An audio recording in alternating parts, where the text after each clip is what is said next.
뭐라고요? 나 그만둘래. 절대 더 안 되죠.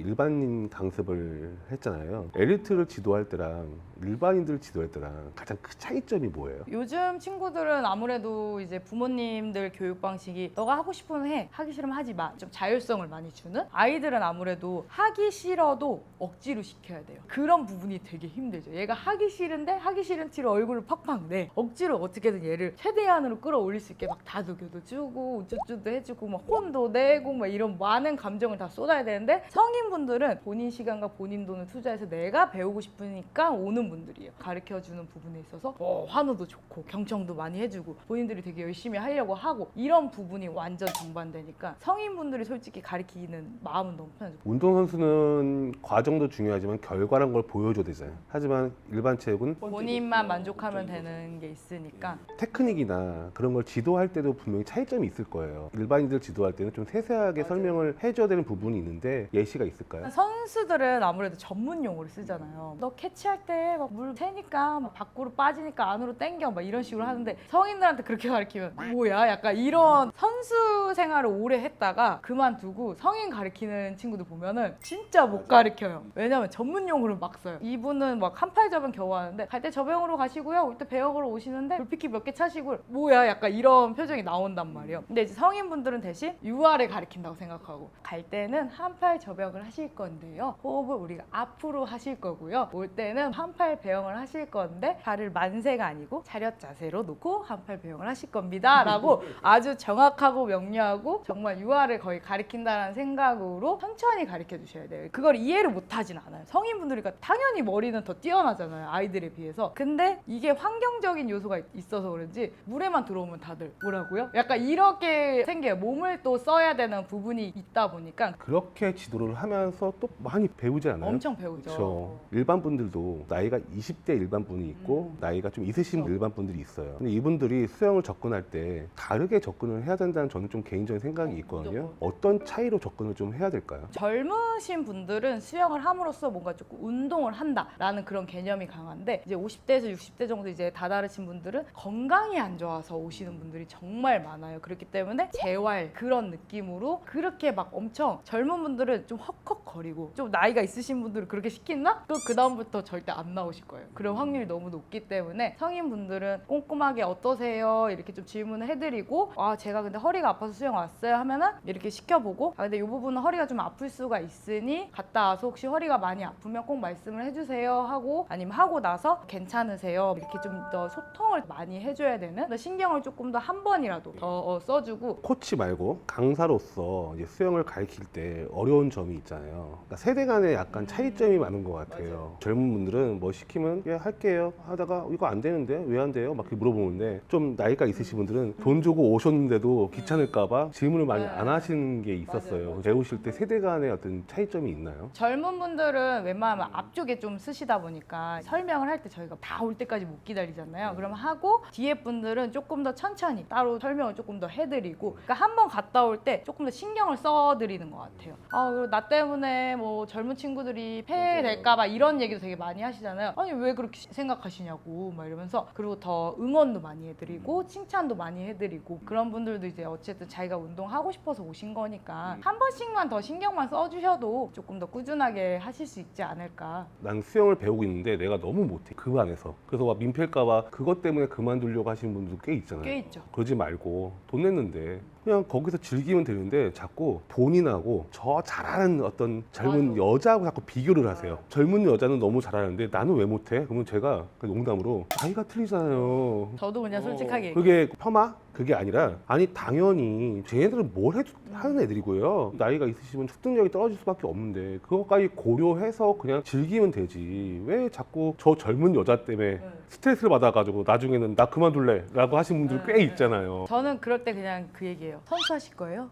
선수하실 거 아니시잖아요. 이렇게 그냥 얘기해서 제가 대신 좀 더 천천히 꼼꼼하게 더 봐드릴 테니까 남들이 좀 진급을 빨리빨리 해도 그냥 우리는 조금 여기서 나랑 조금 더 합시다. 그냥 이렇게 말씀 말씀을 드리면은 되게 좋아하시더라고요. 맞아요. 생활체육인으로서 원대한 목표가 없거든요. 근데 자꾸 임원하셨으면 됐으니까 상급방 올라가셔라 하는데 그렇게 계속 올려보내는 이유가 있나요? 실력이 되니까 올라가라고 하는 걸 거예요. 실력이 안 되는데 막 억지로 무조건 가세요. 뭐 이런 경우는 많이는 없는데, 그리고 이제 반이 있다 보면은 또 신규분들이 올라오잖아요. 우리는 이미 나한테 3개월 동안 저병을 배웠어. 그리고 양파리 저병 막 충분히 25m 잘 가. 근데 신규분들은 올라와서 이제 막 뭐예요? 발차기 배우고 막 꼼짝꼼짝 거리고 하면은 실력 차이가 너무 크기 때문에 우리 대표님한테 오히려 안 좋은 케이스가 될 수밖에 없죠. 왜냐면 신규분들은 처음부터 다 발차기부터 배우는데 우리가 저병 갔다 오세요 이렇게 할 수도 없고, 그럼 다시 처음부터 배우고 이렇게 하면은 이게 계속 무한 반복이 될 수밖에 없잖아요. 더 이상의 발전이 없기 때문에 그러면 어차피 실력 되시고 하니까 올라가셔서 하시는 게 훨씬 더 도움도 많이 되고, 또 올라가시면은 새롭게 뭐 스타트도 배우고 턴도 배우고 훨씬 더 재밌는 요소가 많으니까 이제 올라가세요. 약간 요렇게 하는 케이스가 좀 하나 있죠. 신입을 오잖아요. 1단계, 2단계, 3단계까지는요. 빠르게 한 달 과정을 쭉 넘어가요. 그리고 나머지 4단계 수영장마다 틀린데 그 단계에서 반복을 충분히 할 수 있는데 천천히 배우고 싶어하는 분들도 이해는 되지만 여기에 계속 있다 보면은 어떻게 돼요? 뒤에는 못 받고 앞에는 텅텅 비게 돼요. 교육 과정조차도 그렇게 짜진 거예요. 왜 수영장에 오면 자유형, 배영, 평영, 저병부터 배울까요? 영법의 유사성 때문에 한 달 과정으로 쭉 넘어가듯이 해야 마지막 코스에 모여서 거기서 반복 연습을 한다. 자유형, 배영, 평영, 저병은요 힘과 관련이 있어요. 뒤로 가면 갈수록요 테크닉도 필요하지만은 힘이 어느 정도 필요해야지만 할 수 있는 종목들이에요. 근데 자유형은 힘이 조금 부족해도 어느 정도 테크닉으로 배울 수 있는 종목, 그 다음에 배영, 평영, 저병, 이렇게 순서적으로 배우는 이유도 힘과 테크닉 관계거든요. 그래서 저병은 아무래도 힘이 좀 있어야 할 수 있는 종목들이에요. 그럼 힘이 있으려면 어떻게 해야 돼요? 수영의 구력이 어느 정도는 있어야 내가 몸에 배워야지만 할 수 있는 종목인데 가끔가다 그렇게 하시는 분들이 있어요. 자유형을 배우고 나서 나는 바로 저병으로 갈래. 저병 멋있게 올림픽 뛰는 거 보고 저병 배우러 왔어요. 이런 분들 있어요. 개인 레슨이면 가능해요. 자유형 한 달 배우고 저병으로 간다? 어차피 여기서 계속 헤매다가 순서적으로 오시는 분들하고 만날 거예요.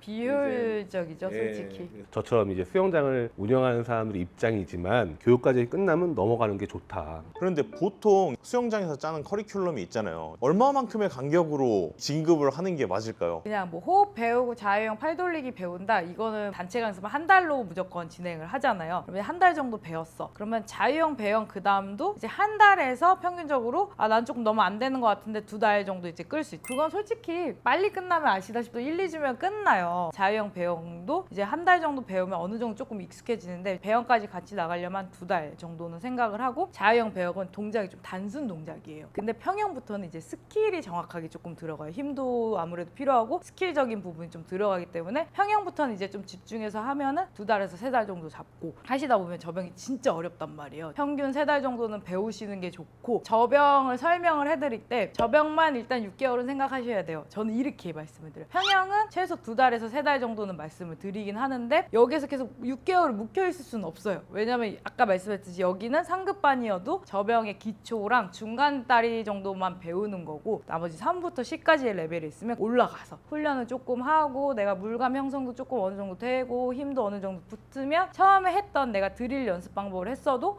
내가 이 상급반에서는 이게 안 됐어, 동작이. 근데 마스터반 올라가서 훈련을 좀 어느 정도 하고 물감 생기고 체력 되면은 자연스럽게 되네, 이게 조금 느껴지는 게 있을 거예요. 저 수영 진짜 빨리 배우고 싶고요. 정말 잘하고 싶어요. 그럼 뭐부터 할까요? 수영 말고 물어보면요, 스트레칭부터 하세요. 수영은 가동성이 중요한 종목이잖아요. 가동성이 나왔을 때 빨리 갈 수 있어요. 만약에 진짜 나 수영 제대로 배우고 싶다 그러면은 강습 갖고는 안 돼요. 자유 수영도 많이 하시고 그 다음에 스트레칭 그거를 많이 하신다면은 좀 더 좋지 않을까. 저는 물 밖에서 팔 돌리기. 물 속에 있으면 우리가 환경적으로 동작이 나오기가 쉽지 않거든요. 근데 물 밖은 그래도 몸이 조금 자유롭잖아요. 물 밖에서도 내가 원하는 동작이 안 나오는데 이걸 물 속에서 했을 때 된다? 절대 더 안 되죠. 이제 유튜버가 엄청 잘 되고 있잖아요. 2달, 3달 만에 네. 몇만이 늘었죠? 거의 한 30만 가까이 든 것 같아요. 막 성장했던 게 한 16만 이쯤부터 좀 폭발적으로 좀 늘었으니까. 폭발적으로 늘었는데 이제 그러면서 관심도 그만큼 많아진 거잖아요. 그러다 보면 댓글도 뭐 몇백 개씩 달리죠. 읽다 보면 또 안 좋은 댓글도 있잖아요. 가장 기억에 남는 댓글이 뭐가 있을까요? 그러니까 처음에 제일 충격 먹었던 거 약간 성적으로 희롱하시는 분들,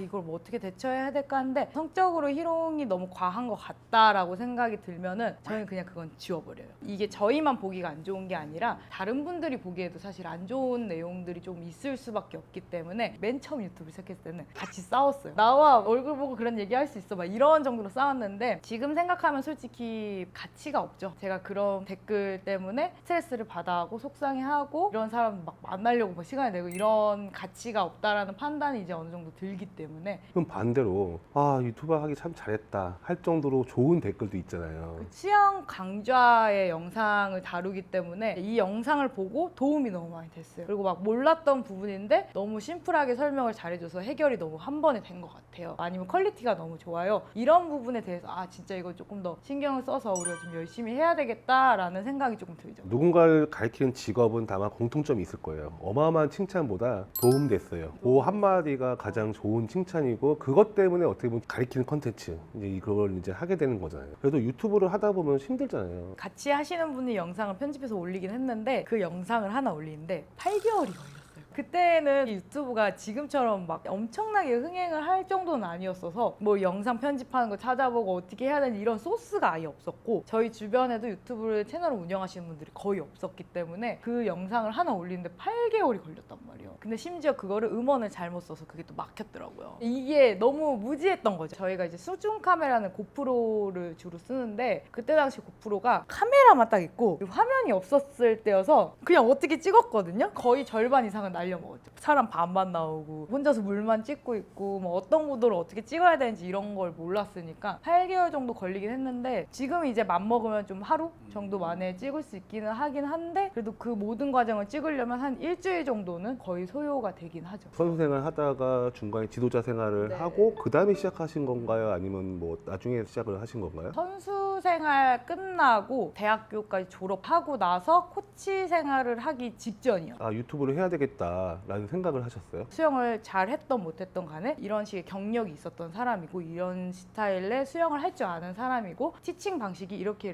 진행을 해서 가르칩니다를 좀 알려드리고 싶었어요. 우리가 상품이라고 생각을 하고 제일 알릴 수 있는 게 뭘까 생각을 하다가 아 유튜브가 제일 정답이겠구나라는 생각이 들어서 그때부터 이제 시작을 하게 됐는데 그 영상을 좀 올리는데 시간은 오래 걸렸지만 다행히 그게 좀 잘 먹혔었어요. 그렇게 처음에 시작을 하게 됐었죠. 아, 이제 마지막 질문 좀 할게요. 우리 이현희 씨하고 저하고 또 이렇게 만나요. 그렇죠. 옛날에 선수와 지도자로 만났고 이제 유튜브 제자로 만난 거예요.